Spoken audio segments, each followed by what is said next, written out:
Welcome to the Lay Ambassador Casino here in the heart of London, one of the grandest settings in Europe, fitting for the most exciting poker player of his time playing the most important match of his life.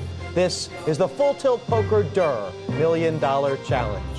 The opponent chooses the game, and the game tonight is Omaha. Can Tom Dwan rise to match his setting?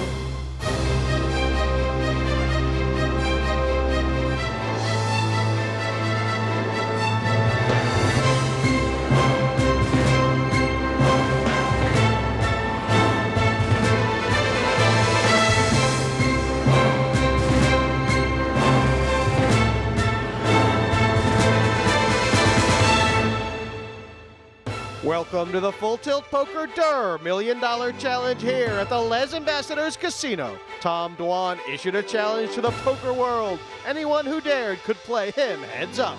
3 high-stakes players accepted, and we have watched them fail and triumph over the mighty Durrrr. Now, the final heads-up clash reaches its conclusion, and for Durrrr, it's his chance to be victorious in this $1 Million Challenge.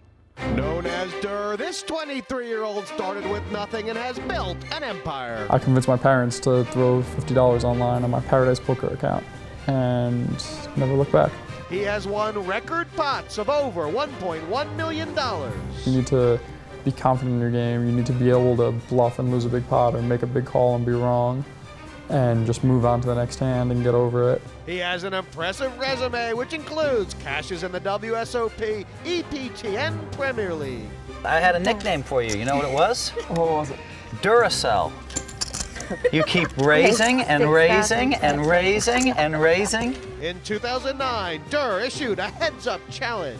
Heads-up poker is definitely my favorite form of poker. You're going to need to always play a lot of hands. You're going to need to always be thinking. The first match was against Sammy and E09 George. The London businessman lost $750,000. In the biggest hand, Durrrr bluffed, holding only 7 deuce. Come on. No. Wow! That is a gigantic bet. This is serious. Oh, you can't fold, Sammy. This pot go down in the history of PvP poker. This was just incredible. Marcello luckexpress was Durrr's second opponent. The biggest hand of the match was a bluff from Marcello. He went all in with King 9, and a very baffled Tom Dwan folded. All in. Wow, oh my God! I guess I didn't pick the right time. What a gutsy play by Marcello. And Marcello shows the bluff. Last time, the final heads-up match continued as one of the biggest high-stakes players, Ziigmund, took on Durrrr in a Pot Limit Omaha game. The Finn took the early lead, but the unstoppable Durrrr managed to fight back as he bluffed with a pair of 7s, and Ziigmund passed 2 pair, helping the infamous player even the stacks. So sick. So sick. Maybe he's considering folding. This is probably the most Ziigmund pin in the tank so far tonight. Hey, you got it. He passed! Wow. That was the longest I really hand didn't I've expect to ever see seen a in my fold life. there. But as Durrrr started to take the lead, a massive $500,000 pot flipped the fortunes again. Durrrr went all in with a set of 7s, and Ziigmund called and won the pot with a flush. Bam, bam, Ziigmund's bet 170. There was nothing more in it. They act like they're fine, but I know that Tom is hurting a little bit after that. I'll be joined for analysis throughout this match by 2 of the very best Omaha players in Great Britain, Roland Wolfe and Neil Channing. Now, guys, they're tired. I mean, Tom Dwan is really tired. What's his B game like? I think that Tom Dwan's B game is probably better than 99.9% of the rest of the poker community's A game. He's still brings his talents to the table, and the thing about Tom is even though he's super tired and he's had some setbacks recently, he is super determined. You know, he really wants to win this, and he'll always, try as hard as he can, even if he's not playing his best.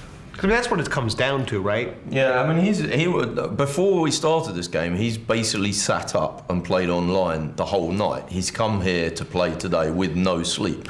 And they've been going at this for a while now, and he's playing against one of the best players in the world. And he can still do this while holding a conversation, and he wants to have side betting, he wants to be involved in talking to people. He can think about 10 things at the same time and still do this and still play at a high level. He's tired, but it doesn't seem to be a problem to him. Yeah, I think we're both very impressed with Tom. I mean, at some point, though, at some point, he's got to crack. I mean, I don't know what you expect him to crack. He's very, very durable, and he's a machine. He's got a lot of stamina. These energy drinks have they got a lot going for them, I think. He's very experienced in playing long sessions as well. I don't think he's going to crack up. I mean, Ziggy can crack up also. Well, let's get back to this action. Well, when you look at the stacks, I mean, this match has seen some distance already. They've played plenty of hands, but both players in for 500,000. Durrrr down 31, and that's just like breathing. Barely anything at all. Let's have a little reminder for those who don't know how to play Omaha. Pot Limit Omaha, or PLO, is another version of Hold'em, but instead of 2 down cards, 4 are dealt to each player, and the first round of betting begins. As it is a pot limit game, a player's raise may be no larger than the size of the pot. After betting, a 3-card flop follows with another round of betting. Next comes the turn card with another betting round. And finally, the 5th river card and a final round of betting.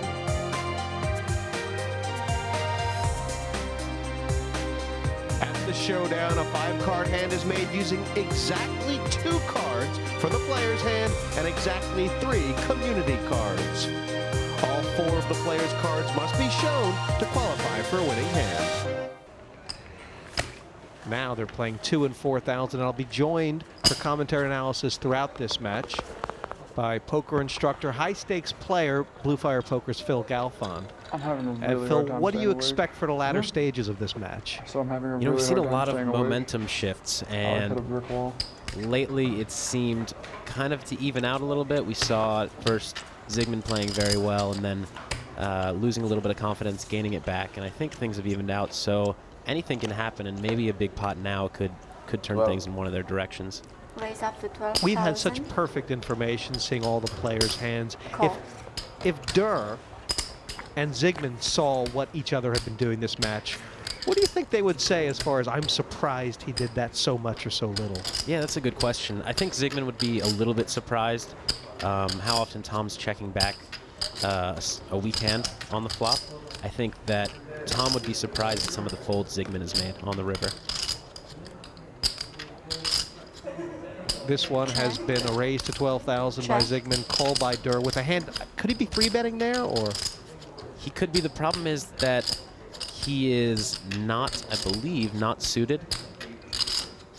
And so even though his cards are pretty connected and high, it doesn't really play well enough with them not being suited to 3-bet. And this bet by Durrrr, value, or? Mostly value. I mean, he's not going to be happy on many rivers, but it's very likely he has the best hand with kings and nines after Ziigmund checks the flop, and he has the 2 10s as blockers, so it's unlikely Ziigmund has the straight. Pretty blank river. Yeah, so Tom here can either opt to make a value bet, which seems a little bit thin, but it's not too thin, or he can try to check to induce a bluff, or even potentially a thinner value bet from Ziigmund, who's now improved to a weak 2 pair. If Durrrr does bet, I wonder what sort of decision Ziigmund's going to have. We've seen him make a thin call already tonight.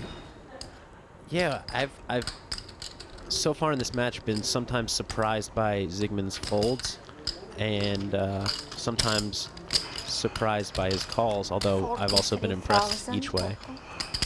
For the truly world-class player, it is the river decisions that are the key, aren't they? Yeah, the river is the street where you have all the information that you're going to have. You kind of play back each previous street, and in something like PLO with so many hand combinations, going through every possible hand that Tom could have here takes a powerful machine of a brain. Call. Paid off. Yeah. King 9. And you see the way Durrrr said that. Not really sure, is he? Right, yeah, it's possible for Ziigmund to have a weaker, like a set there.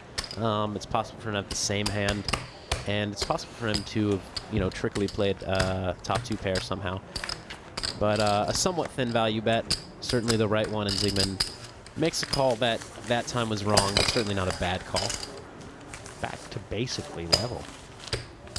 Yeah, we've seen this match go back and forth so often, and in a big way that, I mean, any difference of under 100K doesn't really mean anything to these guys at these stakes. Thank you very much. I put a lot on my face. Wake up a little bit. Yeah, they've been playing now, oh, I don't know, 8-10 hours, and Durrr's been playing these last couple days here. He's been playing a lot online. He's feeling it. Yeah, I mean, for me, not sleeping is the quickest way to get off my game and to lose focus. So the fact that Tom's still playing and still playing this big, it's risky, and Tom is aware of that, and I think he's better at it than anybody probably. And if his game does slip, what area do you look for it to slip just a little bit in? You look for him to get kind of lazy with, Yeah, I was with just like curious. loose Yeah, that's calls, good enough for me. especially I on don't early need to know streets. No, Not correct, bluffing in 250 is good spots where he enough. I should don't- be bluffing, not Okay, I just taking wanted to rep creative this. lines. But I'm as just we've seen delirious. throughout this match, Tom's been creative the entire time, so his mind's still working. And you know how creative he is because we see his cards, we see Ziigmund's cards, we still can't figure out what Tom's going to do. Yeah, absolutely. Neither of them, for the most part, have been predictable. How many? And that's, as I've said before, a key to being a high-stakes player. Check to the river, and Ziigmund's hit 20,000. 3 4s. That was quick. Yeah, nothing for Tom, and he just throws it away. And, I mean, I've said this so many times, we've seen him give up on a lot of pots in position. And in some ways it works for him, in that he has very strong hands most of the time that he bets and builds big pots. But he is giving up some pots, and that'll add up. Sick life. Oh, sick life. And in the later stage of this match, Ziigmund has started to take more advantage from what we've seen. Yeah, he has. I think that Ziigmund was a little worried, and I've been worried about this against Tom, and I know a lot of people are, that, you know, he's taking passive lines, but he's doing it knowing that he's going to pounce on some pots later and knowing that he's going to make some big calls. And I think Ziigmund's seen Tom check and then fold enough times that he started to pick up on it, and he's starting to fight for more pots. Not much in these hands pre-flop, is there? Neither one is more playable than the other, really. Two very weak hands, and Ziigmund's call in the big blind, I think, is a little bit too loose, although certainly not terrible. Really, you would fold that hand sometimes to a raise. Yeah, I would fold that hand. You only have a 9-high suit and not a ton of connectivity. It's really important to have strong suits when you're suited. And position, as I keep saying, is so powerful in PLO that making folds in the big blind with marginal hands is never a bad decision. Better to check call or check raise here with the top 2 pair? Well, they're still somewhat deep, and the board is fairly draw heavy, which means that if he raises, Tom could put him in a lot of tricky situations if Tom just calls. Because Ziigmund's going to have to act first on the turn and kind of give the strength of his hand away on various turns. So Ziigmund opts to call, which I think is probably the better play. In addition to not getting yourself into a big pot out of position where the turn could scare you, you have a lot of deception in your hand. The perfect turn card. It's the nuts. Yeah, and he leads out, which is very unorthodox. In this spot, you usually let the aggressor continue betting. Paired boards are good ones to bluff at, so you'd expect Ziigmund to let Tom bluff. He leads out, and the reason this is a good play is that Tom should think that Ziigmund would check with a lot of his strong hands. So Tom's thinking now Ziigmund is likely to be leading with, let's say, just a bare flush draw that he called the flop with, maybe 6-2 that's now counterfeited, something weak like ace-6, 5-4 with the pair and a gut shot. So Tom in this case has a king himself, but if he didn't, we could expect him to make some bluffs and some thin calls here. I mean, Tom's going to have a really, if he doesn't hit this full house, he needs a jack or a 7. His river decision, it's going to be really difficult, right? Yeah, on a brick river, Tom is going to have a very tough time folding, because the thing is, the way Ziigmund played his hand, he's what we call polarized his range quite a bit, meaning he either has a very strong hand or a very weak hand, not something in between. So really, Tom, with his king here, even with the jack kicker, can't be all that happy because if Ziigmund is value betting, it's likely that it's a better hand than Tom's. However, with only one king left in the deck and the weird line that Ziigmund's taken, I think Tom will have a tough time making this fold. And he's gone greedy. It's like 100 and a ton. Pass. And Tom quickly folds, and I'm impressed by that fold and how quickly he made it. 6 cents from Durrrr. Yeah, very, very, very good laydown. I don't know how he was so confident that Ziigmund had to be doing that with a strong hand. I guess he thinks that Ziigmund wouldn't take such an obviously fishy line with a weak hand. But who knows? You never know what they're thinking.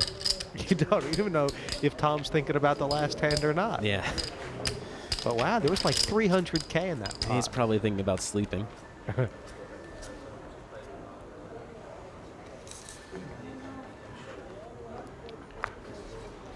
he's raised most of them on the button, so why not this one? Yeah, we've seen Tom raise almost every hand on the button, which I think is the right way to play this. We have yet to see either player limp in on the button, really. Yeah, limping in on the button is a strategy that in certain cases can be very good, and Tom's somebody that does it. But with stacks relatively deep, I don't think there are a lot of good reasons to limp. I think you're better off raising, giving yourself a chance to win the pot right now. Massive flop for Ziigmund. Yeah, in the past we've seen Ziigmund lead out on some flops like this. This time he checks. Tom checks behind, as he often has, this time with a marginal made hand, just top pair.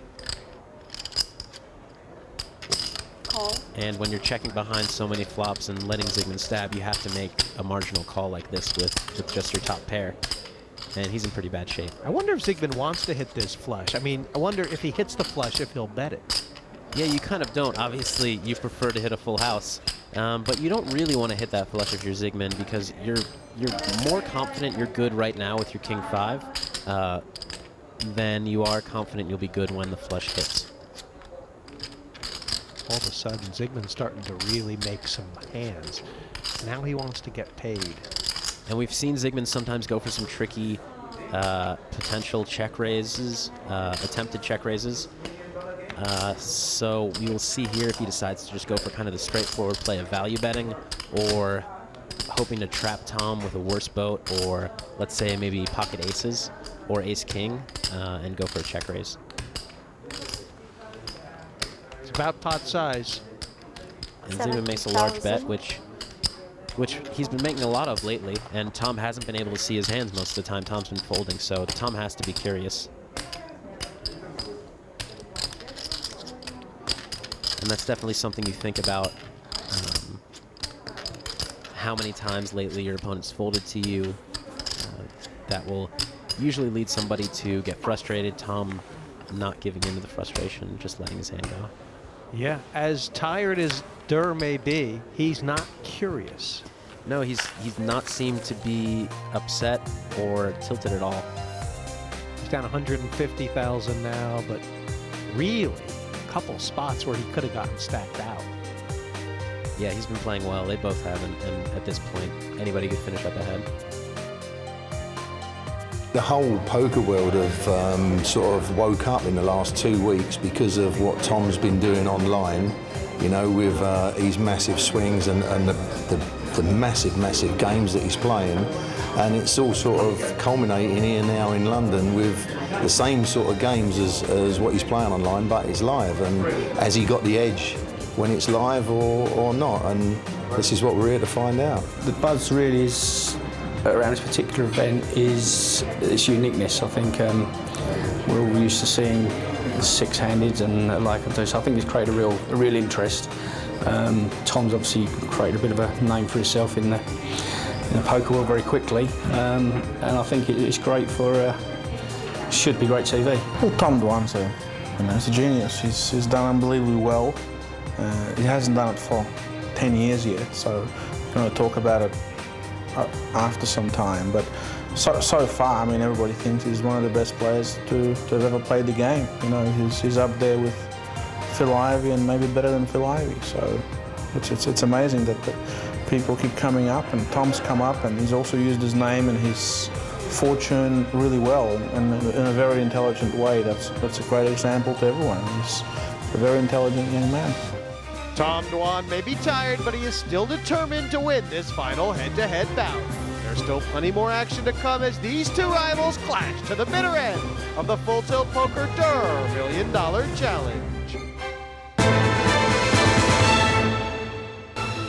Welcome back to the Les Ambassadors Casino in London for the conclusion of the Full Tilt Poker Durrrr $1 Million Challenge. The final heads-up match is between rivals Ziigmund and poker sensation Durrrr, and the game in play is Omaha.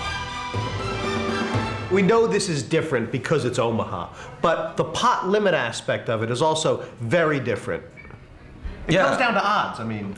Well, obviously, the reason it's called pot limit, you can only bet the pot at any one time, bet or raise the amount that's in the pot, which means that basically you're always offering the other guy odds of 2 to 1.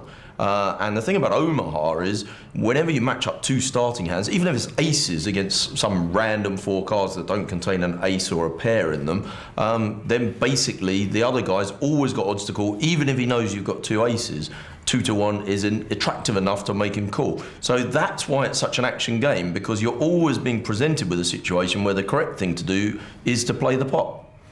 You can see why this guy won the Irish Open. I mean, he does know, he knows what he's talking about. If I can just add that this is a game where the maths is very, very important, but when you're playing heads up, you're kind of switching around and it becomes a field game again. They're going to be very much intuitive.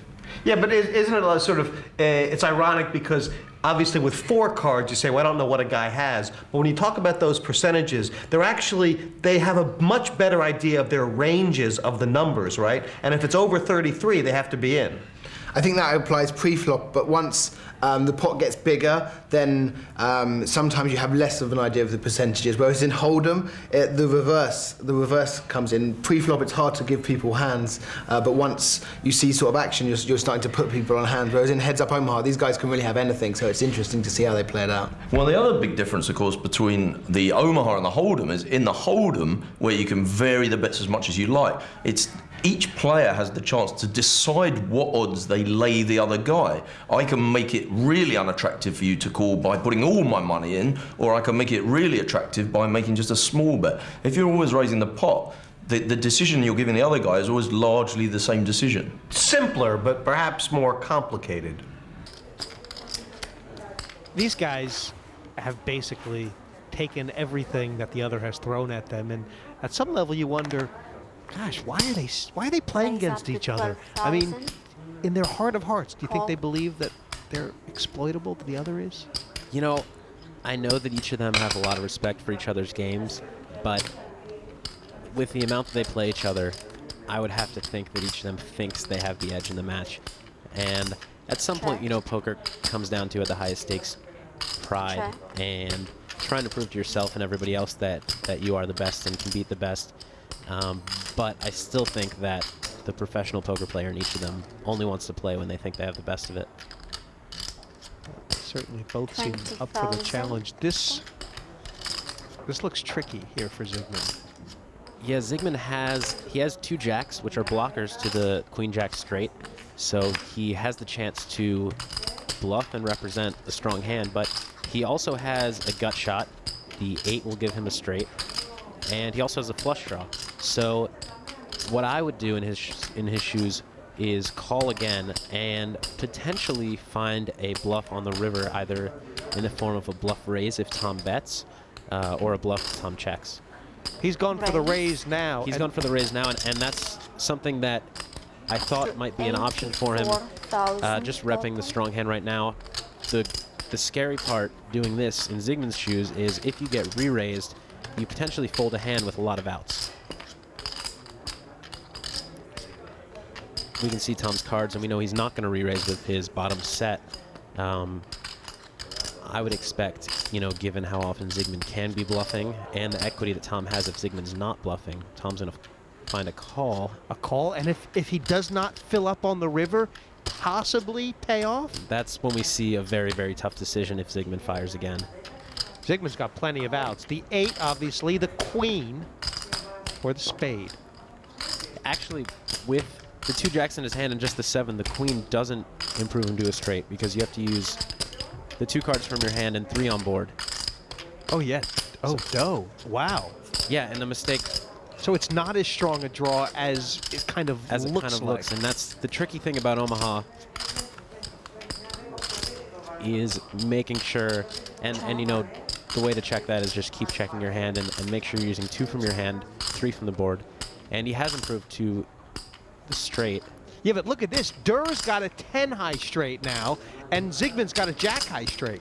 Yeah, and Ziigmund now, his bluff is now turned into potential value bet. And given his 2 jack blockers, he thinks it's unlikely that his second nut straight is beat. 100,000.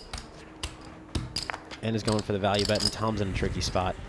And it seems like Tom's improved, but in reality, he hasn't really improved to beat anything. And it's the same hand, isn't it? Because Ziigmund always has the jack queen or like nothing. Or from where nothing. Tom. Yeah, this is a very, very rare instance where Ziigmund has a jack 7, the way it turned out. But a good fold by Tom. Wow. And I guess he got some texts.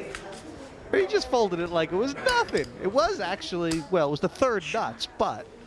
Yeah, I mean, it's a spot where the 3rd nuts becomes not so good, but still a decision there, and Tom made it quickly.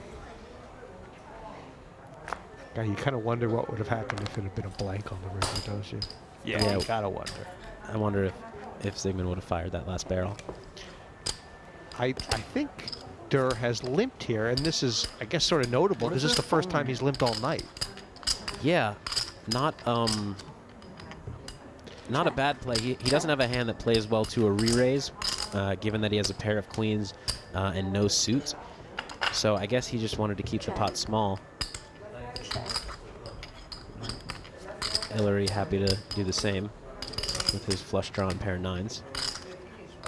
And they've each now improved to a full house. The 2 9s in Ilari's hand and the 3 10s on board. The 2 queens in Tom's hand and the 3 10s on board. Pot size bet from Ziigmund. Are you ever raising here if you're Durrrr? 9s. No, you have to worry about the possibility of having a 10, Ziigmund having a 10 that is, and also think about the likelihood of getting paid off when you do raise. Another thing that is pretty high up on my worry list there is that if I'm Tom, I know that Ziigmund knows I can't have a 10, which means he can 3-bet bluff me on the river, 13. knowing that I can't have the nuts. Yeah, that would suck. So you always have to be careful, bowling, yeah. even though you would think that not being able to have a strong hand means you should be able to value raise. Sometimes it means that you open yourself up to an easy rebluff. And Ziigmund just seems to be, I don't know, he's like an oiled machine all of a sudden. 36,000. Yeah, playing with a lot more confidence than we saw earlier when he was kind of slipping. But Tom playing with confidence too. I think at this point in the match they're both, although both seemingly tired, both on their game. Double suited, he's got the ace, 3 cards or Broadway. Is Ziigmund's hand very playable? Yes, it is. You know, the 6 dangler not being connected with his other cards hurts him a little bit, but 3 high cards, double suited, very, very strong hand. And Tom has a pretty playable hand as well, also with the deuce of spades dangler. The rest of his cards work together nicely. Check. So neither player loving that flop. Yeah, and this is a flop a lot of people transitioning from Hold'em or used to watching Hold'em might think, why isn't Ziigmund continuation betting this board? Because in Hold'em you just continuation bet everything. The problem with PLO is that when you 3-bet, you very rarely have ace-5 or 5-6 in your hand, or a hand like pocket 4s or pocket 3s. So Ziigmund, by betting this flop, puts himself in a spot to get bluffed very often. So he does the prudent thing and just checks and gives up on the pot. Well, he's got a flush draw now, Ziigmund, and I mean, should Durrrr be thinking about betting here, or should he be thinking about value on the river, which is, I guess, what he's thinking? I'm actually surprised by both of their turn checks. Ziigmund has done this a few times in this match, and I don't really understand it, checking with a hand that can call but has no showdown value. So he's checking to check call, but then with no plan on the river. And then Tom in a spot where Ziigmund could easily have an overpair and pay off twice, I think should be betting that turn. I don't really like either of their turn checks, but it does work out for Tom in the way that Ziigmund bluffs the river into him. Yeah. Very quick call from Durrrr on the river, and Ziigmund just with the, you take it. And I should point out that when I say I don't like their play, there are factors that go into this match that I'm not aware of. Their history of, you know, tens of thousands, hundreds of thousands of hands that I haven't seen and I haven't been in. So there are reasons for the plays they're making, and it's tough for us to guess what they are sometimes. Durrrr picking up 60,000 there, which has kept them within touching difference. The biggest factor, not who's up or who's down, but how deep their stacks are, meaning we could basically have, about a 700K pot if the money gets in. Very easily, too, with the 2K, 4K blinds, and with Tom in the big blind, he's been re-raising a lot more often than Ilari has. Raise up to 12,000. Call. 12 by 12. And the 3-3-4-5 famous hand, sort of? No? It looks pretty, but having low cards hurts you a lot. You know, your 5 high flush draw, 4 high flush draw are rarely good when a lot of money goes in the pot when your flush comes up. It's still certainly a playable hand. Call. And for Ziigmund, almost impossible for him to improve. Yeah, that's the thing. He's in a spot where Tom has led a lot of flops into him. He leads here. Ziigmund probably has the best hand at the time, but he still can't be all that happy about the situation. There are a lot of turns that Tom could barrel, and it's very tough for Ziigmund to pick up a turn that he loves. I mean, he can only win Ziigmund if it goes check, check, check, check, right? Well, there are ways, you know, turn 3 of spades where Ziigmund turns a big draw with his pair, but for the most part, he's just hoping to get the showdown right away, and he did that. Certainly did. And I'm wondering what Tom's plan was. If Ziigmund bets the turn, I personally would prefer to just bet the turn in Tom's shoes and not get taken off the hand with equity and potentially take down the pot right there. Tom Dwan started winning big when he was at college, but it took him a while to adjust to having millions of dollars in the bank. I didn't really spend poker money much. I would book a plane ticket without thinking about it, where other people might be bothered by the cost. I would go eat dinner wherever I wanted instead of trying to be economical. And that was about it. Oh, and also I'd get a little bit nicer alcohol than all the other college kids. But I didn't really buy too much that was expensive with poker money for quite a while. And then after about 2 years, I bought a car with it. We went to the dealership, and I think I just saw this car that was a convertible and was like, ooh, convertible would be cool, let me get it. And just got a convertible just for the hell of it. By then I was already doing pretty well in poker, and the 50K or whatever it was wasn't that big of a concern. But I was pretty happy to have bought a car with my poker money.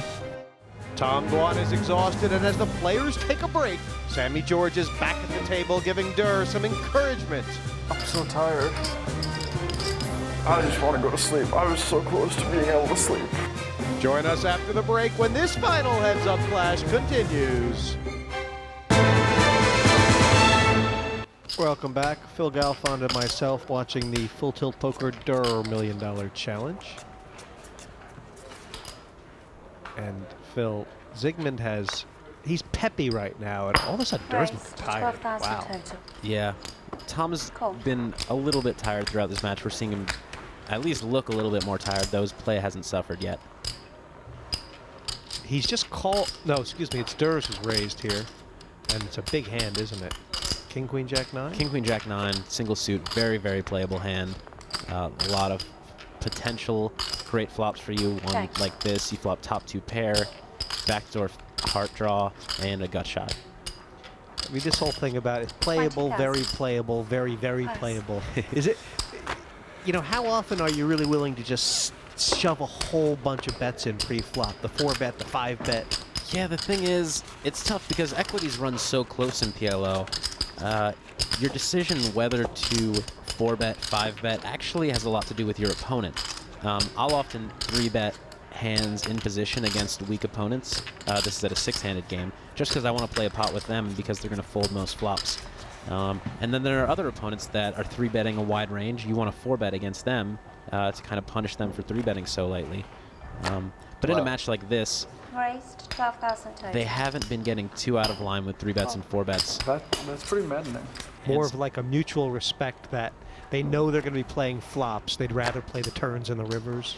Yeah, it's definitely a more complex game when you don't get half your stack in pre-flop. That kind of makes it just a simple coin flip type game. And so definitely stronger players, even though there are times to be aggressive, they often would rather have a lot of money behind when they see the flop. Flop's gone check, check. Full house on the turn here for Durrrr.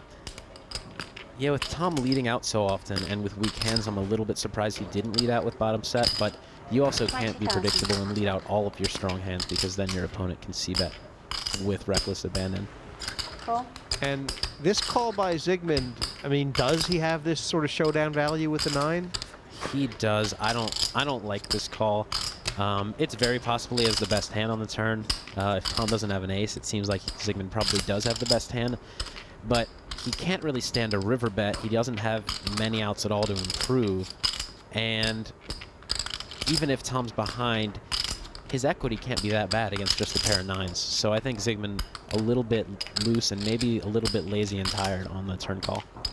And I mean, Ziigmund's plan here is just hoping that the river goes check, check. Yeah, exactly. Unless he has a plan that I'm not aware of, and maybe he's gonna opt for some crazy bluff on certain rivers or on this river. But for the most part, he's hoping to just check it down. And Tom with bottom full house is not gonna let him. 47,000. Would it make sense for Ziigmund to have an ace here, ace king, ace queen? Would that make sense? It's possible, yes. He could have checked behind with just an ace, with no kind of other potential, no flush draw, no 2-pair. Then just called on the turn because he doesn't want to build a big pot. So he could have a hand potentially like ace-7, and maybe raise the river. So maybe he's thinking about representing a hand like that.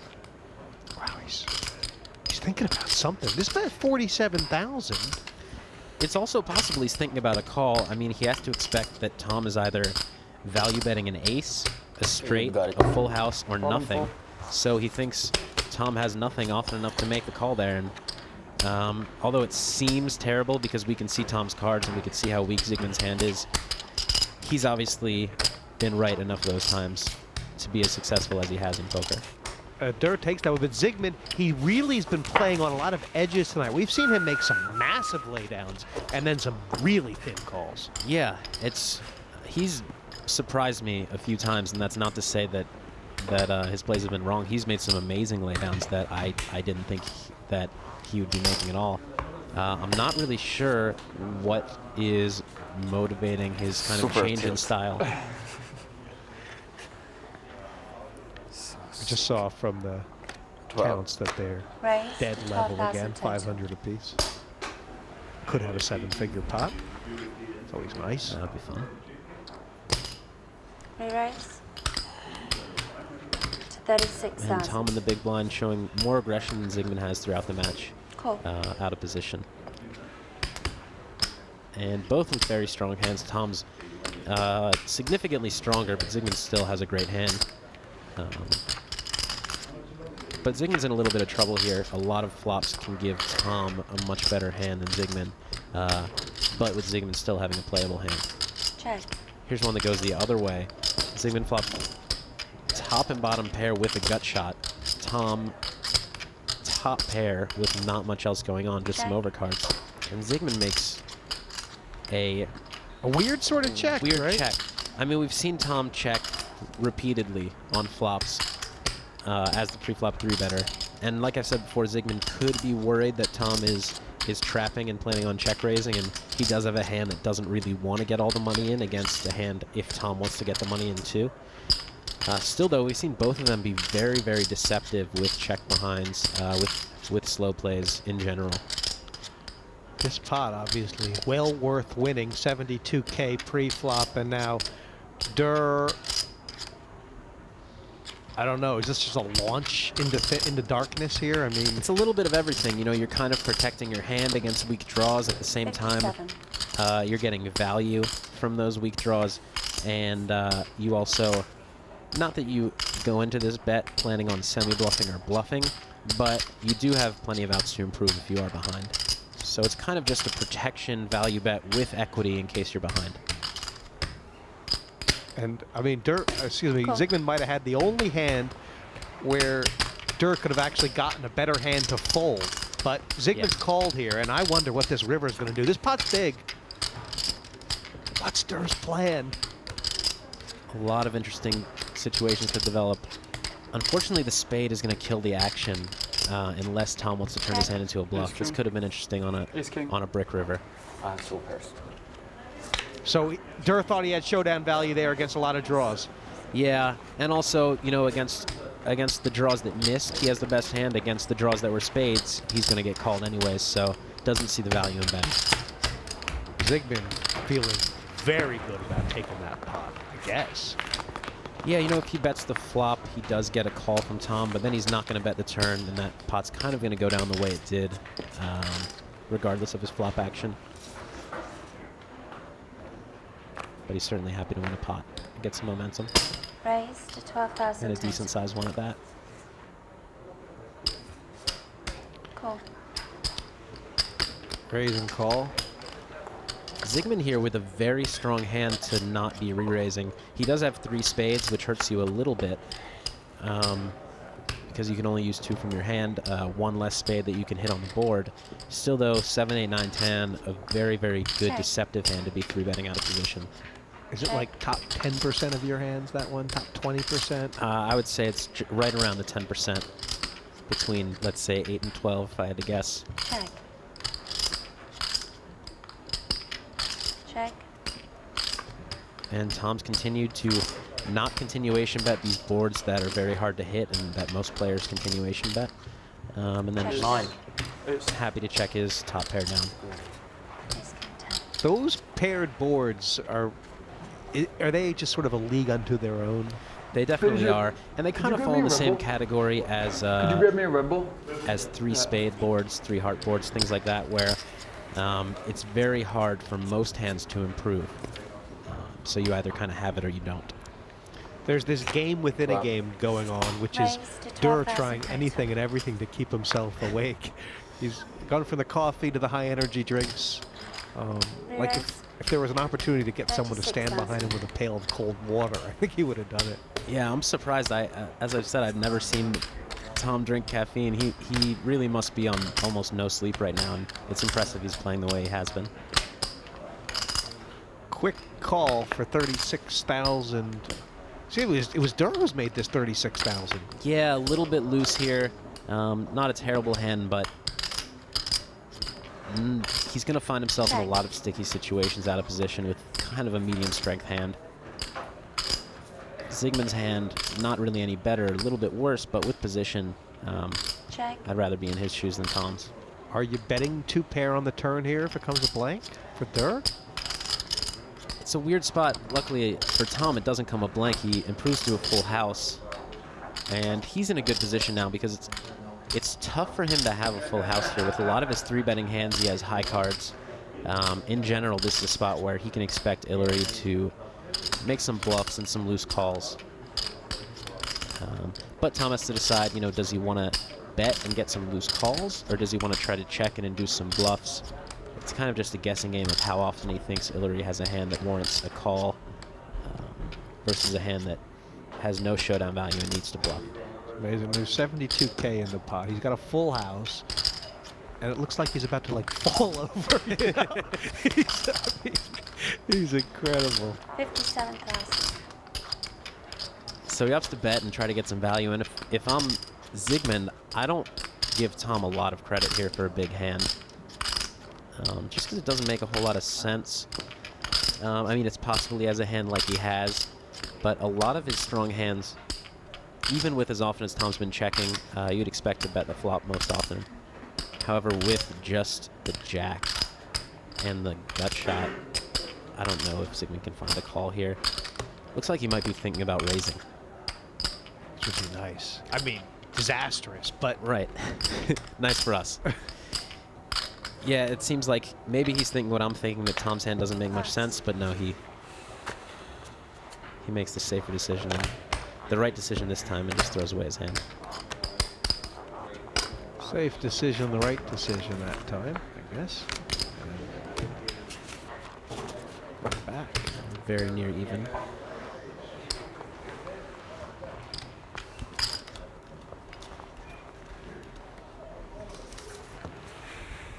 Both these, you can see Ziigmund just looking, and when you're so close to even here, they've been playing so long. 12,000 total. No, do they want a big result, or do they want not a big result? That's a good question. I think when you've played a big match, and each of them has had some momentum and won some big pots, I think they're both frustrated that they're around even. And some people at this point just want to get out without a big loss, and some people are looking for a big win. Kind of just depends on your attitude. And, you know, some people, ideally, what you're looking to do is just to play your best poker. 24,000 plus. And Tom with another check behind on a board. 875 looks like a connected board, which might imply to some that you shouldn't be bluffing at, but it's actually a very good board to bluff at, because if your opponent doesn't have a straight or a straight draw, it's very tough for him to continue with the hand. So Tom has continued to not take stabs at these boards, and I think it's costing him a little bit. Raised to 12,000 total. We raised to 36,000. And this sort of idea, and it's a theme we've seen so often, that Tom Dwan plays flops and turns passively. He's very much unique in the high-stakes arena, isn't he? Yes, he is, and I am saying that I don't like some of the check behind, but what happens when you play a certain style that you're used to and that nobody else is used to seeing is that you find yourself in a lot of spots that you have navigated thousands, hundreds of thousands of times, and your opponents find themselves in tricky spots that they've never seen before. So playing a unique style definitely has some very large benefits, and Tom's obviously proof of that. So here he's re-raised with a good deceptive hand. He's double suited, well connected, but they're low cards. And this is a board. We've seen him check sometimes as a pre-flop 3-better. He doesn't want to check here. He wants to try to take down this pot with just bottom pair and a gut shot. And for Ziigmund, I mean, there's some reasons to pass here, aren't there? There are. There's no way he's happy about his hand. It's kind of one of those spots where you think you probably have to call, but you're not happy about it, because there's really no way for Ziigmund to improve other than improving to a full house, and that's only 4 outs, 2 kings and 2 threes. There are a lot of ways the board can get scarier for him if he's not already beat.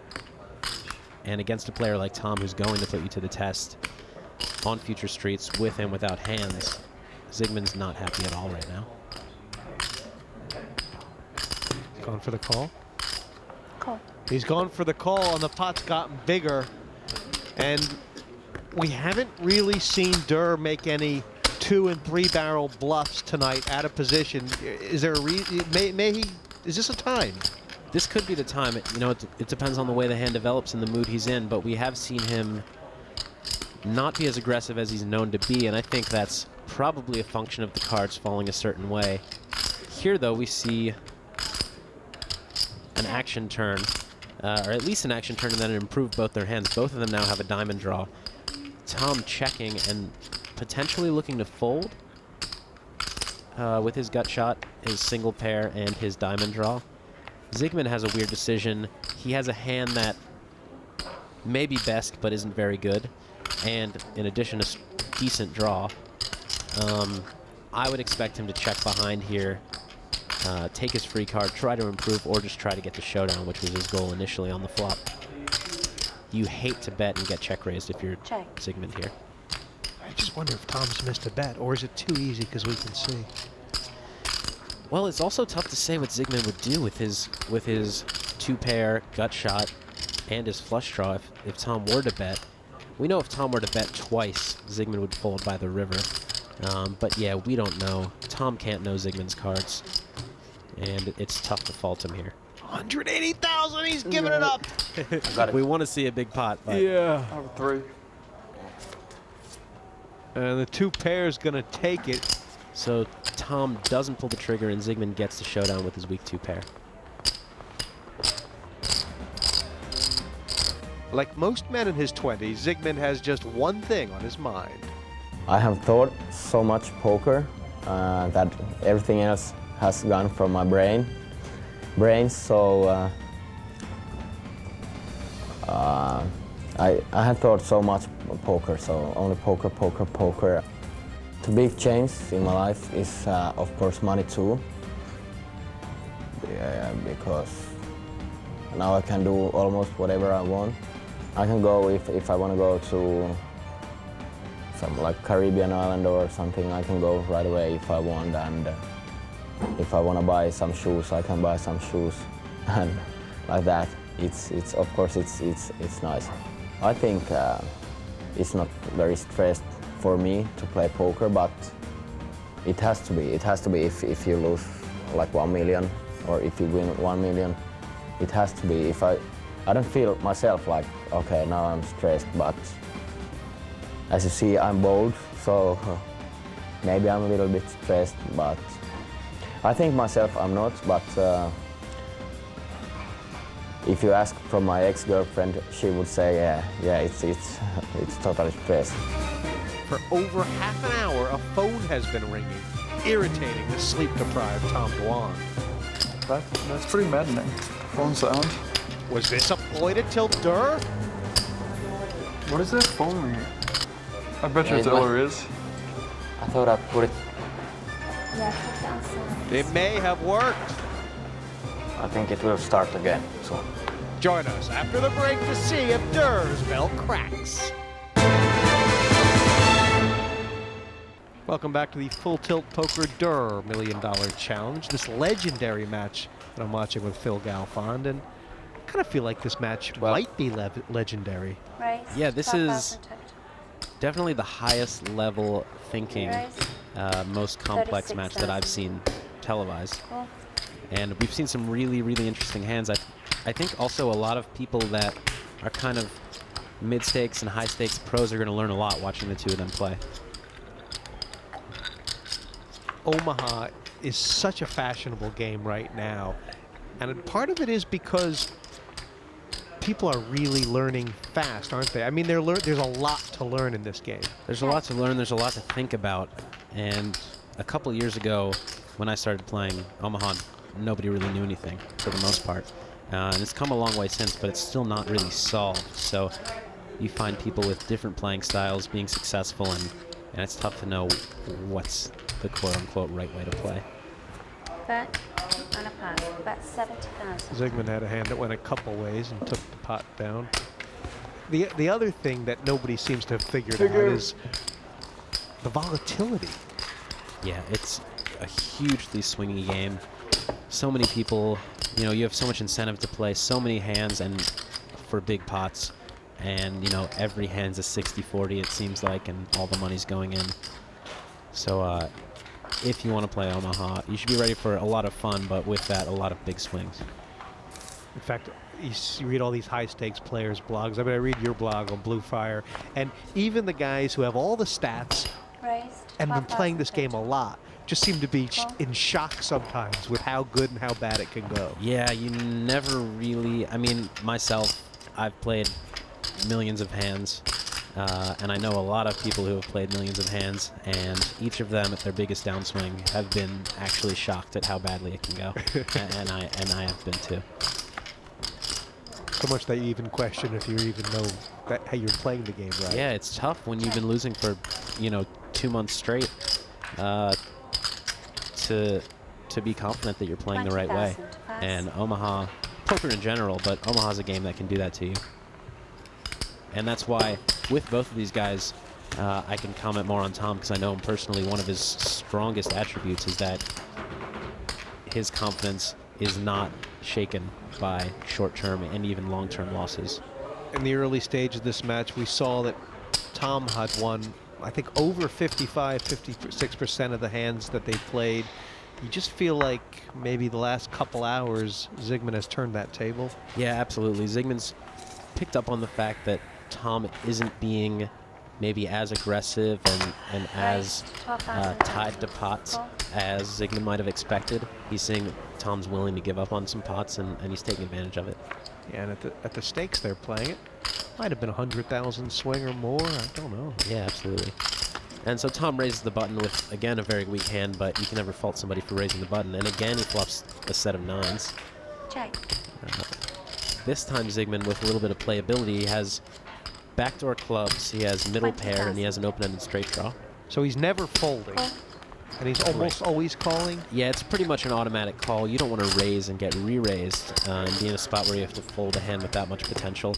You just want to check call, see if you can hit your straight, your 8, your ace, potentially some backdoor clubs.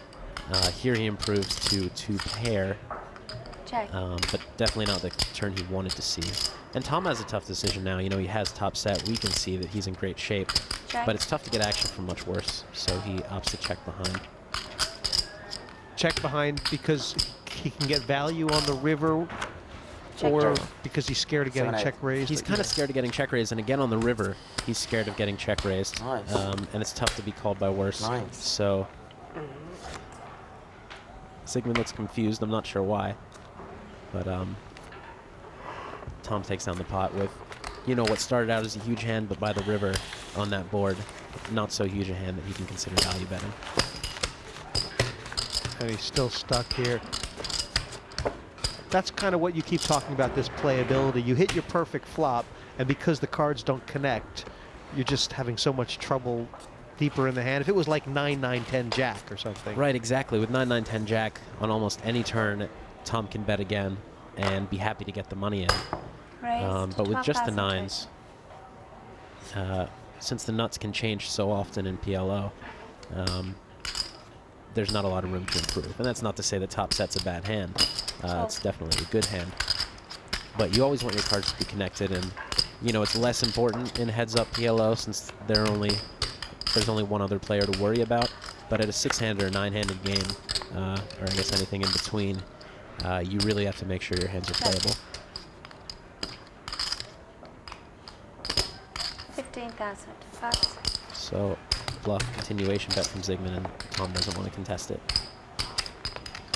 Okay, he's starting to stack those chips up, Ziigmund. He's, I don't know, he just seems to feel like he's got this game by the short hairs. Yeah, and those paired flops, ace, ace, 3, those are the boards that Tom's been checking behind more often than I'd like. And you see there an example of a time that Ziigmund can continuation bet, and Tom's going to miss so often that it's going to show a profit. And I think that Ziigmund's in that one area has been getting a bit of the best of Tom. Stronger aces, right? Suited and the 8-9. Very, very good aces. I mean, you'd love them to be double suited, but ace, ace, 8-9, very, very strong, and single suited, it's great. Tom with a little bit of a loose call from the big blind, but not terrible by any means. He can certainly make it work. And he leads out here with just the gut shot and the backdoor heart draw. Right, it looks like 2 gut shots, but it's just a 10, isn't it? It's kind of yeah. hard to see. And there it is. Bang. So he turns the nuts. Meanwhile, Ziigmund turns an open-ender and flush draw. I mean, what a card. Yeah, it doesn't get any better for Tom, obviously. I guess an offsuit 10 would be better, but it'd be tough for him to get action. So we're definitely going to see a bet go in on this turn somehow. And from Ziigmund's point of view, you're drawn to the nuts, so you're not folding, are you? Yeah, you can't fold. You might have the best hand now. If you don't, you have a lot of outs to improve. He has no reason to know that his open-ender is no good. And his flush draw is obviously to the nuts, so it can't be no good. He might also think that his aces are outs, his 2 aces, so he's definitely not folding. This is a non-decision. Ziigmund's going to call here. But this is another example. You have to kind of take time so that Tom doesn't know that Ziigmund has a non-decision, because that would help Tom narrow down Ziigmund's hand range.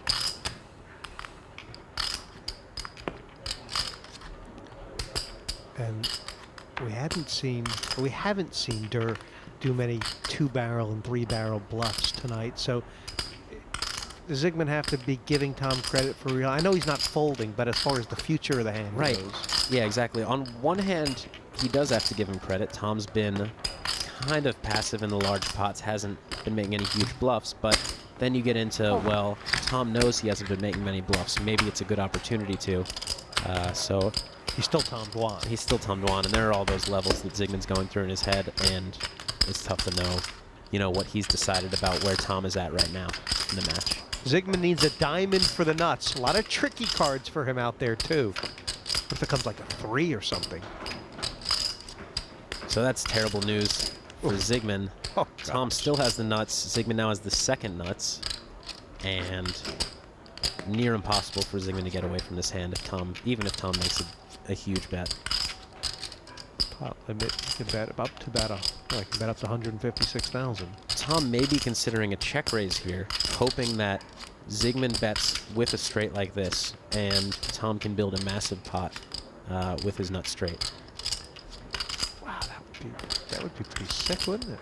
It would be. I mean, it's a play that sometimes works, and it works very well when your opponent has a hand like Ziigmund's does, but if your opponent doesn't have the straight and just has 2-pair or set, you often miss out on a lot of value. So Tom's taking the safer route and maybe the better route of just betting out. We saw Durrrr fold, I think, the second or third nuts was straight against straight earlier. Is this different for Ziigmund? This is a different situation. When Tom folded, Ziigmund couldn't have been value betting the same hand, which in this case, Tom could be value betting a hand like Jack-9, which is the same straight as Ziigmund's 8-9. And that was also a spot where Ziigmund, so much action had gone in on previous streets that it was too unlikely Ziigmund didn't have a hand. Here, Tom's just bet 3 times, and that can mean anything. I mean, we know it means he has the nuts right now, but Tom could have bet 3 times with pocket queens and nothing else. Queen, queen, 5-4, and now be betting because he has queen blockers to the nut straight. So Ziigmund has... If he gets away from this hand, I'm going to be more impressed than I've been yet in this match. I don't know how you can get away from this. And even though it's the right fold, could it actually be a bad fold? I wonder. I mean, I think it's a bad fold, and I think that's important to note that when you see somebody with the worst hand and making a call, does not at all mean they're making a bad play. You cannot fault Ziigmund at all here for calling this bet. This is gonna crush him.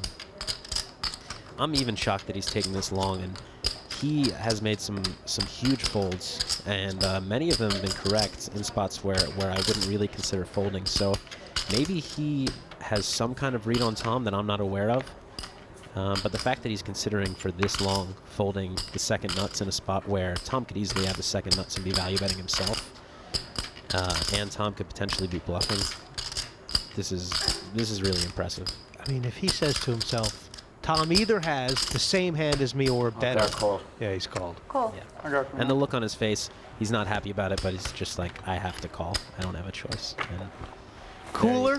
It's a cooler, and he kind of smiles there because he knows it's a cooler. And it's a big pot for Durrrr. That swung the momentum and then some. And he'll be a leader now. And even though Ziigmund did make that call, as he had to, I'm very, very impressed that he spent that much time considering folding the second nuts. Not feeling good. I mean, an interesting hand. Did Ziigmund play it okay? I think I like the way he played it because in the situation he's limited the pot. He didn't have that much implied fold equity either to raise on the turn or on the river, I think. Yeah, it was interesting. I mean, if you look at this pot and say, right, how could Ziggy have played this differently so he could win it? The first thing you're going to say is, if he'd have just raised on the turn and got all the money in, would that have been a way to win the pot? He's in quite good shape on the turn. He's got the nut flush draw. He's got a pair of aces. He's got a straight draw. You might think, for a lot of people, they'd say that's enough to stick all the money in. I think the reason he didn't stick all the money in, although he can get a full pot-size bet out here, he's got no more money to bet again. If he'd have had a whole stack more chips behind and both players have been playing so much deeper, he would have been saying, basically the message he's conveying then to Durrrr is, I'm going to bet the pot here, but you wait, because when I bet the pot again on the river, you're going to have to call 2 really big bets here, and that's going to be a scary message. But here, he's going to have run out of money by the river, so if he goes all in on the turn, Durrr's going to know he's not going to face any more threat, and he's probably going to call. So actually, Ziggy's kind of saved himself a bit of money by not doing that. And this idea of the second nuts on the river and that big bet, I mean, is this a leak of Ziigmund's, or is second nuts head up? Do you just not get away from it? I think you don't get away from the second nuts head up against a player like Durrrr. I mean, I think you just have to bite the bullet. Yeah, I mean, the pot was big by now. Durrr's obviously capable of bluffing, and some draws have got there, some draws haven't got there. You've got the second nuts, it's heads up. I think you have to call. I think if Durrrr had to say the third nuts in this situation, he'd be betting the full pot too, with maybe even the same hand. So I think it's a call. It was only 129,000 more. As this match reaches its end, Tom Dwan's fatigue is kicking in. After the break, we find out if he can last this heads-up game or if Ziigmund sends him to sleep. Welcome back. The Full Tilt Poker Durrrr $1 Million Challenge. Watching Ziigmund and Durrrr with PhilGalfond.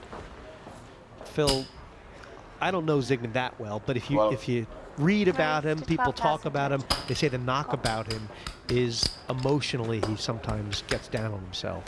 Yeah, he tilts, and I feel like he's getting down on himself right now and losing confidence in his game when he absolutely shouldn't. He's been playing excellent world-class poker and has been on the bad end of some unfortunate setups. Because I mean, you look at him. I mean, he's slumped about 6 inches. Yeah, ever since he set up after winning that big pot, he's kind of deflated. Now this pot, Ziigmund, the raise, the continuation bet, and Durrr's hand's kind of weak.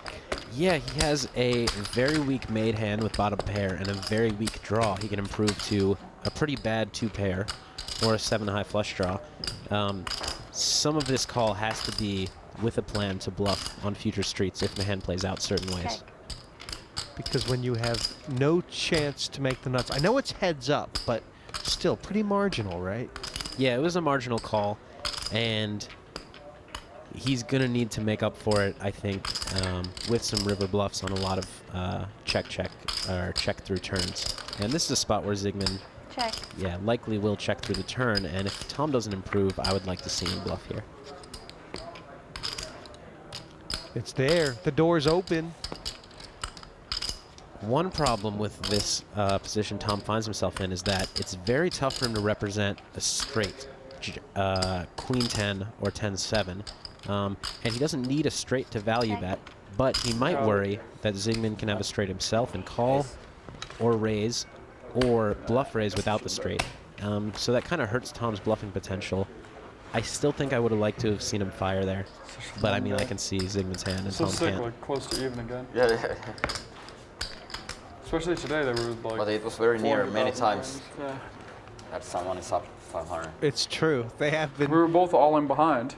Yeah. And it's not like they're not given action. Yeah, absolutely. They've both been playing not as fast as I've seen them play, but still playing a lot of pots and playing loose and aggressive. And you'd expect to see bigger swings. Yeah, and as Tom said, they've both been all in while behind. So, you know, really huge chance for them to have gotten more than $1 million on the table. That's not that that's not enough. You know, $1 million on the table. Yeah, very loose call. This is. I'm not going to be as nice about this. This is a bad call by Tom in the big blind. 24,000. Jack high suit, Jack 10, 5-3. No real connectivity. He basically has 2 hands, a Jack 10, and then like a terrible 5-3. You really want your cards to be more connected than that, especially out of position. And this, I mean, it may be just 1%, 2%, but just you're talking about getting a little lazy if you're really, really tired, and just that, just a couple thousand. Exactly, and that's not going to cost him much, but if you do it every time, it's going to cost you much. It costs you a lot in the long run. Raise to 12,000 total. Now, if you'd been on the button with that hand, no problem to raise. Yeah, absolutely raise it up. And I think one thing people may not realize about professional poker players, and especially the the best in the world, the high-stakes players, they still make a lot of mistakes. I don't know anybody that doesn't make mistakes every session they play. And the best players are ones that get creative and make plays that others wouldn't think of, but also ones that can just eliminate their mistakes as much as possible, or limit their mistakes as much as possible. Yeah, a lot of the, you read about the top players really go back and analyze their play, and that's got to help. Yeah, absolutely. Looking back at the hands he played, you know, on one hand, I've talked a lot about Tom's confidence helping him in times when he's been losing, but on the other hand, it can hurt, and Tom's actually, of all my good friends that play poker, Tom asks other people what they think of hands he's played the least. You know, a lot of people, they play a hand, they lose a big pot, they say to their friends, hey, what do you think about this hand? What should I have done? Did I mess up? And Tom's not somebody that does that very often.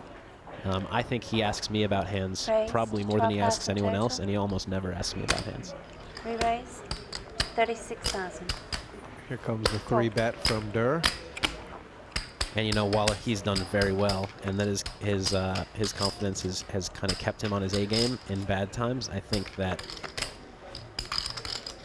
in some ways it could keep him from improving as much as he could have. Check. That said, obviously, Tom's improved quite a bit over the 5 or 6 years of his career. Now, check. We've seen Ziigmund do a lot of checking behind in this sort of situation. The 3-bet, and then Durrrr checks the flop, and Ziigmund could have him in big trouble here, right? Yeah, I'm surprised to see Ziigmund check behind again. I don't mind it, but there needs to be a lot of history there, which I'm sure they have. And I'm sure Ziigmund has a lot of reason, given past hands they've played together, for making that check behind. But you like the bet because why? It makes the pot bigger, it looks like a bluff, or what? Yeah, it's a spot where Tom's rarely going to have a 9. And so you want to be betting with a lot of your weak hands to try to take down the pot by the turn, or on the flop right there. So if you're going to be doing that, you want to be betting with your strong hands as well. And yes, you can get value on future streets by betting, or you can get bluffed on future streets and pick them off. But in general, I would say 90% of the time I'd be betting this flop. As far as now, he's gotten Tom to make the bet on the turn. Is because he's filled up already, is that most of the reason he's not raising? It has a lot to do with it. He's not afraid of a straight coming on the river to beat him. Also, on a jack or queen, if Tom has a hand like kings, he could find a reason to represent the straight and bluff, which is a good spot for Ziigmund to be in. 4 9s. 4 9s here, and Tom has a full house. Tom has to think that he's likely good here. Because if, I mean, he 3-bet this. If Ziigmund had kings or aces, you would have expected. Yeah, you'd expect bet. him a 4-bet with aces every time, with kings often. And he has a king in his hand, makes that less likely. However, if Ziigmund bets here, Tom should think he has the best hand now and should expect the river to go check, check. When Ziigmund bets, that changes things. 150.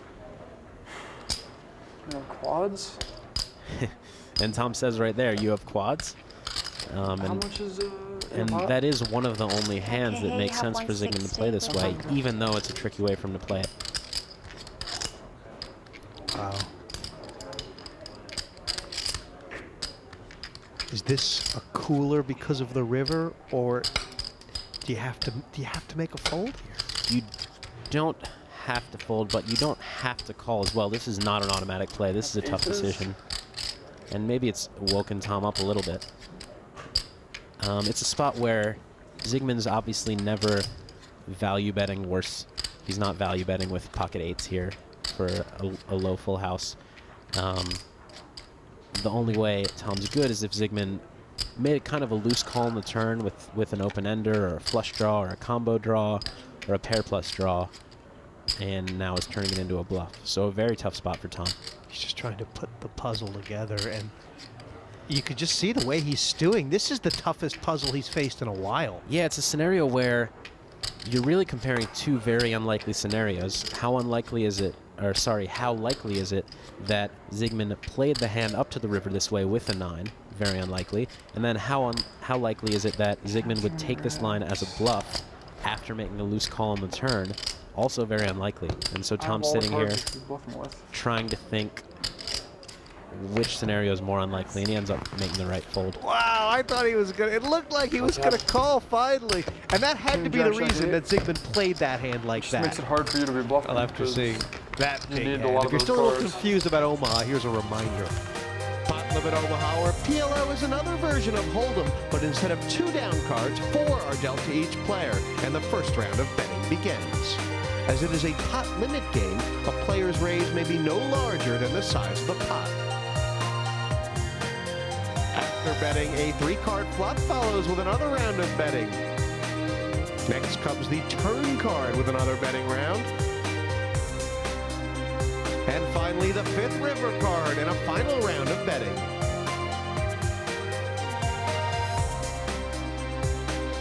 At the showdown, a 5-card hand is made using exactly 2 cards for the player's hand and exactly 3 community cards. All 4 of the player's cards must be shown to qualify for a winning hand. You discussed many times earlier in this match, Phil, about this fancy play syndrome. And I mean, it's pretty easy to watch these guys play and for it to actually ruin your game, right? Oh, absolutely. I think Tom's probably ruined more people's games than anyone else. People watching him, he's so successful with his really unorthodox style and being really tricky. And the thing is, he has good reason for all of the plays he's making. And just to emulate his style without thinking about it can get you in a lot of trouble.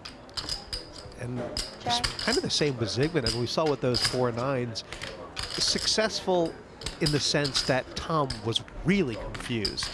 Yeah, he confused Tom, and you know, in that particular hand, he didn't end up making much money off of it. But it's always a good thing to keep your opponent confused, and if your opponent is always scratching his head, worrying about previous hands, never really knowing what you have or had, you're in a good position. Ziigmund made a flush. Looks like a straight flush, but it's not.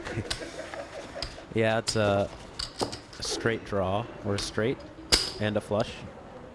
Whatever it was, the flush is all that matters.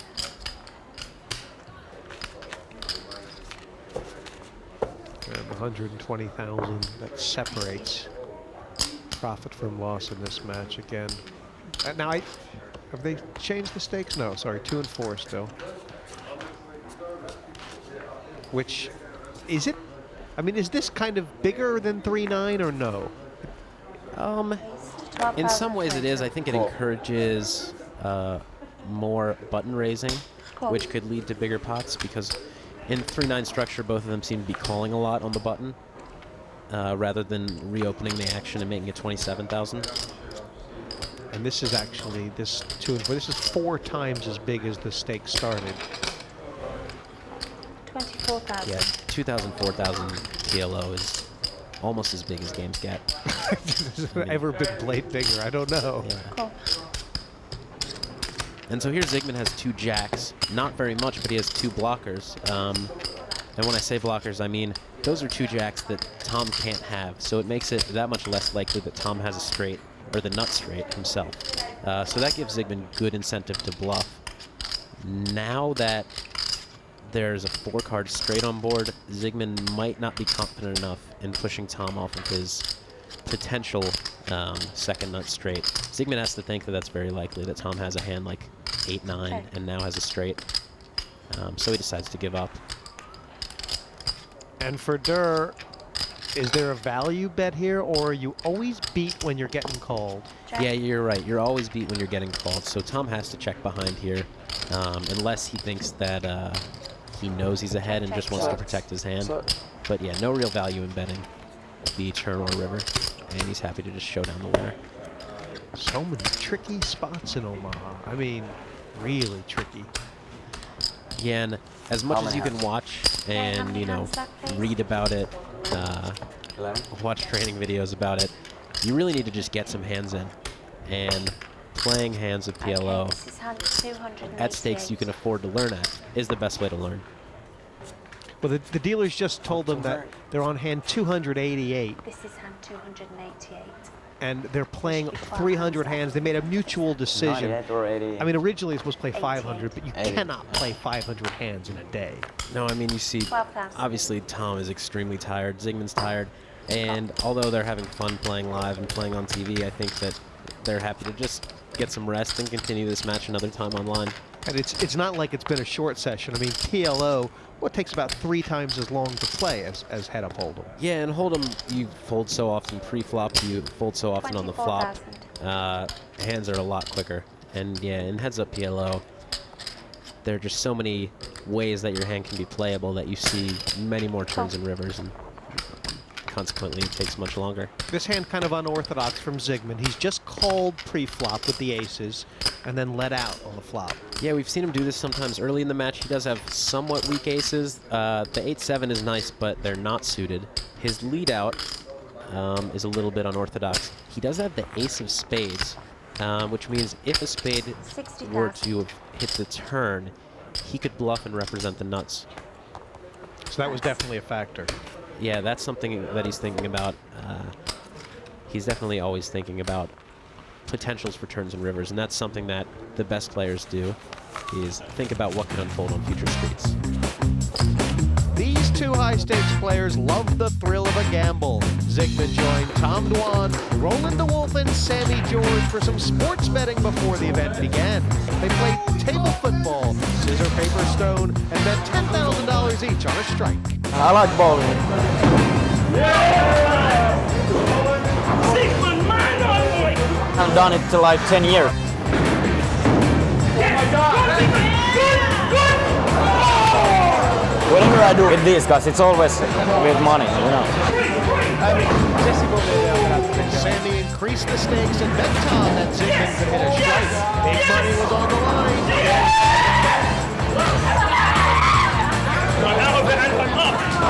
I'm happy with that. His eyes are heavy. Will his wallet get light? There are only a few hands left for Tom to even the score. We reach the climax after the break.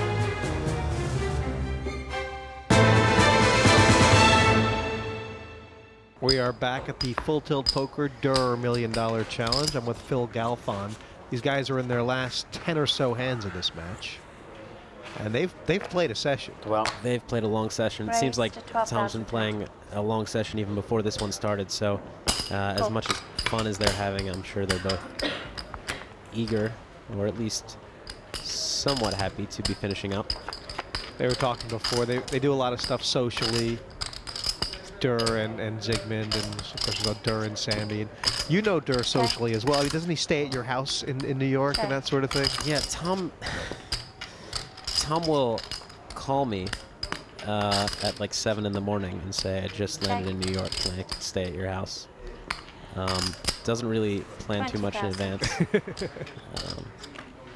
He never knows where he's going to be the next day or that sort of thing. Luckily for him, I'm nice enough that I'll wake up and let him in.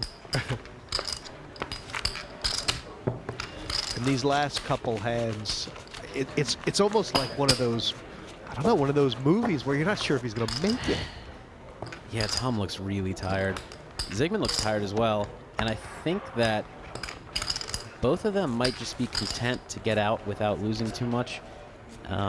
Even as strong players as they are, it's just human nature to not, you know, want to play a whole session, work so hard, and then lose a big one at the end. Right. And that's something that, if one of them is aware of, might be able to take advantage of it. It's like the last level of the night in a tournament. Yeah, steal some big pots while everybody else is looking to get out of there and thinking about brushing their teeth and going to bed. Check. Oh boy, look at this. Full house and 3 kings. And Tom checks behind, and in some ways works out for him. You could argue that it also doesn't, because they would have gotten to the turn regardless. But Ziigmund bets, and we're going to see if Tom continues to slow play, which he does, and he's done this so often throughout the match, being very deceptive. In this particular case, is it going to cost him a chance to stack off?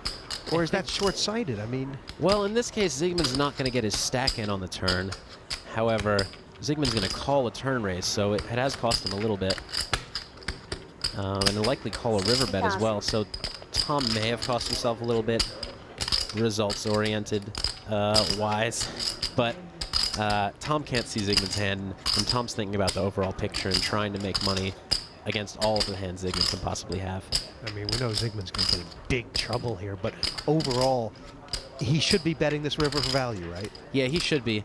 And maybe, you know, we can't really say that Tom's lost value yet. A blank has hit the river. Tom still has the nuts. He's now going to value raise, and Ziigmund's in a very tough spot and potentially could be putting a lot of money in still. God, if Tom raises the pot, it's like it's going to be raising like 180K. Yeah, and it seems like if you're Ziigmund, you might think, I have a full house, a good full house, I have to call. But Tom isn't raising this river with a flush. He's not raising this river with pocket fives for a low full house. You really only beat a bluff in this spot, and so what looks like an easy call is actually a very, very tough spot for Ziigmund. And the idea about if Tom could be bluffing here, I mean, there was basically no money in this pot when the turn came down. Is that a factor? Right, that's absolutely a factor. For Tom to be bluffing here, that means he had to have called the turn with a hand that he needs to bluff with now. So he either called with a low flush and wants to turn it into a bluff, and Ziigmund saying this is so sick because it really is a sick spot. So he either is turning a low flush into a bluff, or he completely floated the turn with nothing and is now bluffing with it. And to do that, you had to be prepared to risk 190,000 to win 20. Exactly, and against a lot of people, this is a very, very easy fold. But against Tom Dwan, Ziigmund has a very tough decision. Because most people aren't willing to risk 190,000 with no hand at all, but Tom definitely is. It's never a hand that you beat. It's never a value that you bet that you beat. Right, and that's one thing that beginners get kind of carried away with. I have a full house or I have a flush, especially in PLO. You really have to think about what type of hands your opponent would be raising. And if you don't beat any value bets, the actual value of your hand, whether it be a flush, a full house, two pair, whatever it is, doesn't really matter all that much. It's just a question of are they bluffing or are they not bluffing. So why is this decision difficult for Ziigmund? Well, again, it's a situation of two unlikely scenarios. One, how likely is it that Tom slow played King 8 this way on both the flop and the turn? Very unlikely. And two, how likely is it that he completely floated the turn or is turning a low flush into a bluff? Very unlikely. So Ziigmund's frustrated and confused. He did not expect to be raised on this river, and it's not a spot that happens often. So that makes this a very, very tough spot. And it's very tough to compare those likelihoods. You know, he needs to be right about 1 in 3 times to make this call.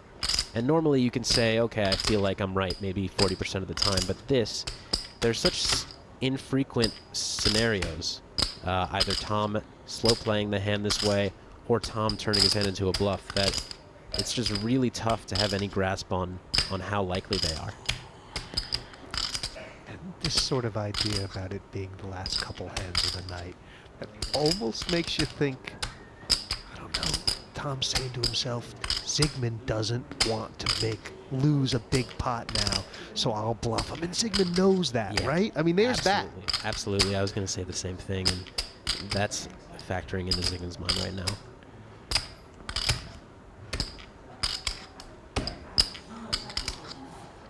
Oh. We've seen Ziigmund make some very good folds. We've seen him make some incorrect folds. We've seen him make some incorrect calls, but he's had good reason for all of them. And whichever play he makes, he's going to have good reason for. He knows he's in a very tough spot. Oh, he called. Yeah, King 8. Yeah. And he says, Tom, you had King 8, right? Not much he can do there. You can't fault him for that call. Tom's definitely capable of making that bluff. Oh, I feel for him. Oh, that hurts. And Durrrr. He's going to close this out with a big win, isn't he? At the end of the session, that hurts so much. So sick. Ziigmund wears his emotion on his sleeve, but as a high-stakes player, he's used to the ups and downs.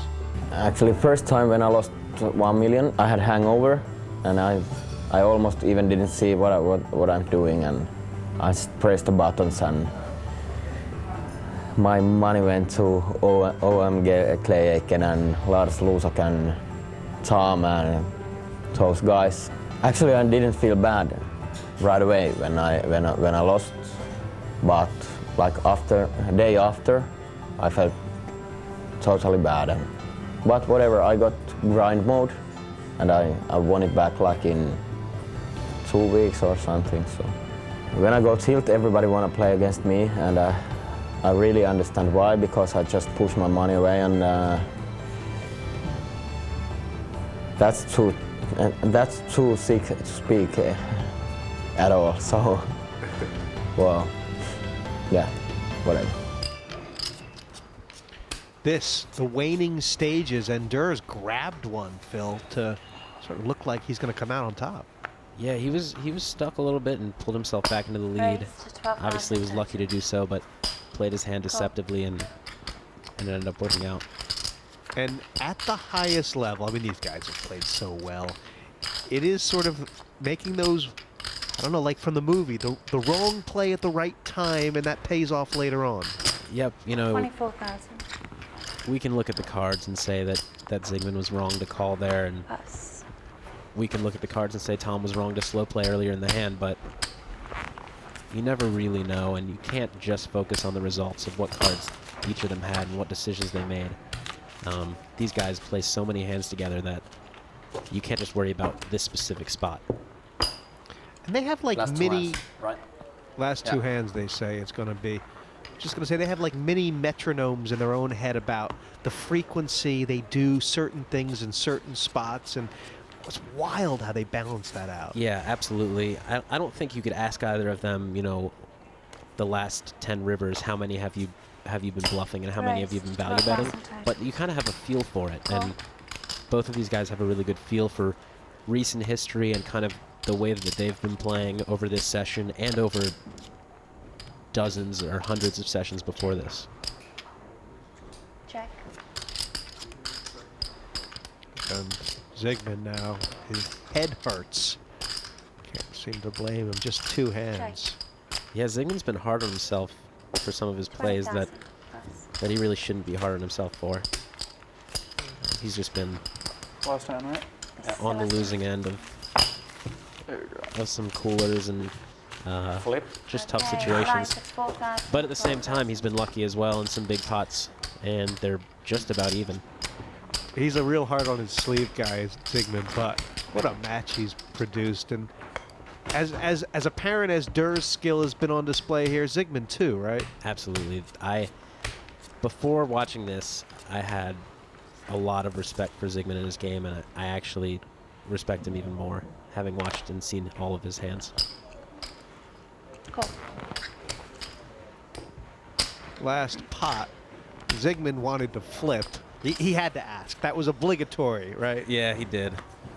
Ziigmund is a player who will tilt and will look to gamble for as much money as possible. I've seen him win and lose a lot of money just going all in pre-flop on flips. And so here with 3 fours on the flop, any pair is a full house. 4 is the nuts, any pair is a full house, and then ace-king high is next best hand.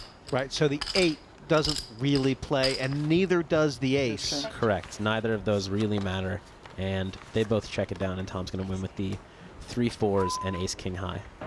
Just for those of you who thought you were following along in Omaha, another exercise in not reading the board. But he's going to take that pot.